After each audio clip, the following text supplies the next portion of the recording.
Всем привет! Это видео будет посвящено блоку изба или колодец, как он называется. Но это больше будет интересно для начинающих. Нам понадобится полосочки, серединка. Вы можете выбрать любой квадратик. И полосочки. В данном случае у меня 4 сантиметра ширина. И мы будем использовать двух оттенков эти полосочки. Красный и синий, просто разных рисунков. Мне кажется, это будет самый идеальный вариант, когда не будет пестрить всеми цветами, а будет там два определенных оттенка. И мы к серединке потихонечку начинаем по очереди по часовой стрелке пришивать сначала два синих цвета, потом два красных, потом опять два синих, два красных. Но в любом случае, когда вы начнете это делать, вы поймете. То есть надо смотреть на рисунок. То есть как только вы увидите, что дальше вот следующая сторона должна быть там красная, вы начинаете делать красное, да, пришивать. То есть даже если вы не понимаете, в каком порядке, хотя это достаточно все легко.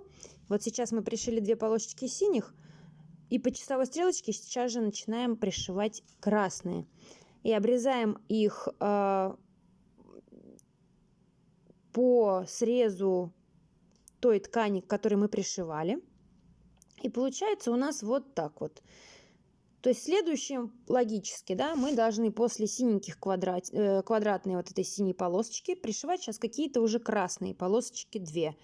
Ну и соответственно вот так в такой же последовательности мы обшиваем весь этот блок, и получается вот такая вот у нас красота. Мне кажется, что это один из самых красивых блоков.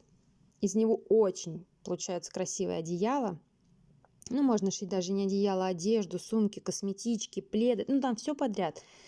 Мне кажется, это просто идеальный блок. На него уходит не так много времени, как на какие-то другие.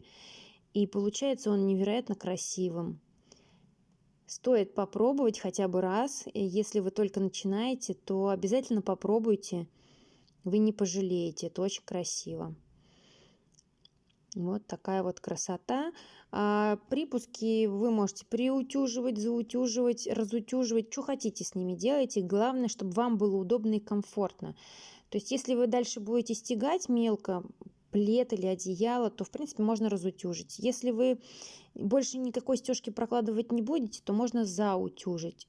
И сделать там, допустим, какие-то отделочные строчки прям в миллиметре от каких-нибудь швов или отделочную строчку на машинке, если у вас есть. В принципе, дополнить можно этот блок чем угодно. Но вот он сам по себе, без каких-либо отделочных строчек, он, мне кажется, очень идеально смотрится. Всем, кому понравился этот видеоурок, пожалуйста, поставьте мне лайк, напишите свои комментарии, подписывайтесь на мой канал. В ближайшее время у меня будет розыгрыш. Как только у меня будет 4000 подписчиков на моем канале, а это уже буквально через 30 подписчиков, мы откроем розыгрыш. Я буду дарить ткани, прям коробку ткани, и отправлять я ее буду за свой счет, но только по территории РФ. Поэтому условия будут в следующих видео. Ну, как только будет 4000, тогда мы с вами условия и опубликуем. Поэтому, если вам понравилось видео или хотите получить подарок, поучаствовать в розыгрыше подарка, подписывайтесь на мой канал.